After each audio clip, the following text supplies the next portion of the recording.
Hello guys, আপনাদের সামনে আরেকটা ভিডিও ছেড়ে দিলাম। যদি বলতে পারেন এটা কোন জায়গায়, আমার কমেন্ট বক্সে এসে বলে যাবেন। জানি অনেকেই হয়তো দেখে এড়িয়ে যান, কারণ অনেকের মতো তো আমি মিথ্যাবাদী না।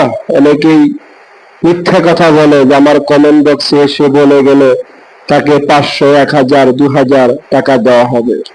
এরকম তো বলতে পারি না, কারণ আমি দেখাই আল্লাহর ঘর, মসজিদ, যেখানে 5 ওয়াক্ত মানুষ নামাজ পড়ে তার জীবনের পরিপূর্ণতা পাক। আমি সেই জন্য মসজিদ ভিডিও ধারণ করি। আমার অনুরোধ, আমার ভিডিওটা দেখে কেউ যাবেন না প্লিজ। কিছু না কিছু ভুলে যাবেন দয়া করে। ইনশাআল্লাহ আবারও দেখা হবে।